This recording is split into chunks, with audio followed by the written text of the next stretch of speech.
Lingapura, or Chok-Koki, as it is known in Old Khmer, was an important capital city in the 10th century of the Khmer Empire during the Angkor period, from the 9th to 15th centuries, situated at a distance of approximately 90 kilometers northeast of Angkor, along with the royal road network that connected it to Kok Kay, and on the Wat Pu in southern Laos. Lingapura, city of Lingus in Sanskrit, Chok-Koki in Khmer, is now known as Kok Kay. The capital was established by King Jayavarman IV in 921 CE, who ruled officially from 928 CE until 941 CE, followed by his son, Harshavarman II, who reigned briefly until 944 CE. The densely forested site containing a total of 169 archaeological remains, including 76 temples, as well as civil structures, ponds, dikes, and ancient roads. The archaeological site of Kok Kay displays a well-planned alignment around Prasat Tam and the Rahal, its grand artificial water reservoir. Along the central northern side of the ancient city lay the Prasat Tam complex, with its pyramidal temple of Prasat Prang rising to a height of 35 meters, the only one in Southeast Asia to be dedicated to Shiva.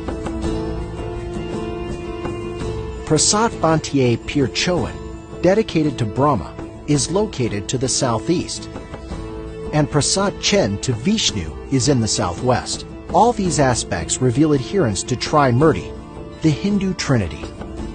In designing the layout of his capital, Jayavarman IV applied the Hindu Vastu Shastra principles for a sacred capital city on earth, bringing to Cambodia new architectural and artistic styles, as well as inscriptions featuring larger scale and dynamism than used previously in Khmer history.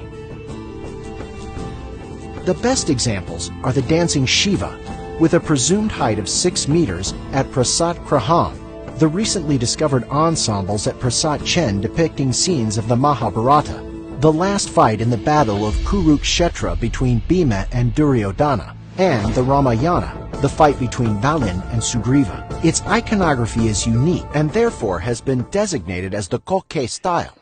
Another exceptional characteristic of Kok Kay is the development of complex techniques of water management, which, together with the built structures of Kok Kay, created a holy body of water in the middle of the city.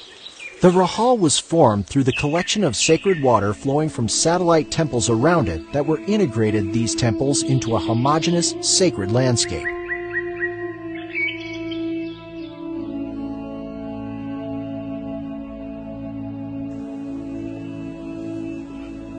Kok Kay suffered from the ravages of time and by severe looting during the Cambodian War, the 1970s to 1990s.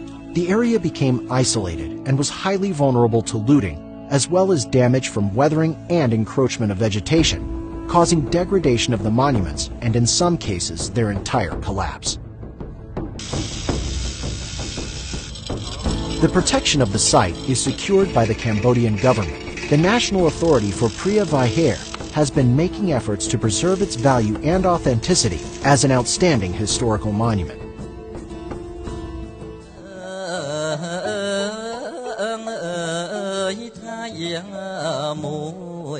Joint efforts by the Cambodian government and international communities have recently secured the return of some statues, while efforts are underway to find and bring all the artifacts that are unaccounted for. For more than 2 decades, the archaeological site of Kok Kay served as the royal capital of the Khmer Empire, and it had long been proposed that after the royal seat moved back to Angkor, the city and its surroundings were virtually abandoned as the capital, but the local people were still living at the site until today.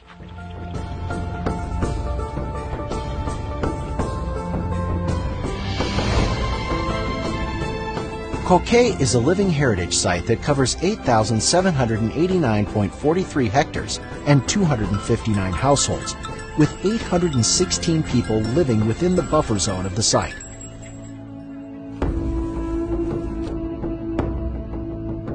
Today, the ancient temples of Kok Kay continue to be considered sacred and used as places for worship by the local population.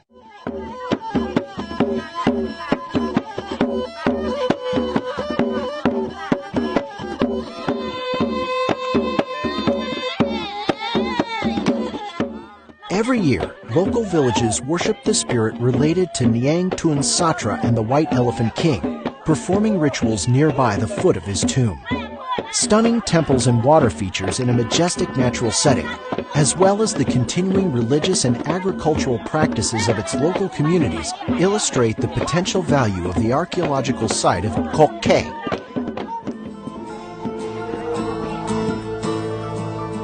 The integrity and authenticity of Kok Kae have been well preserved and protected, and efforts are underway to safeguard this magnificent site.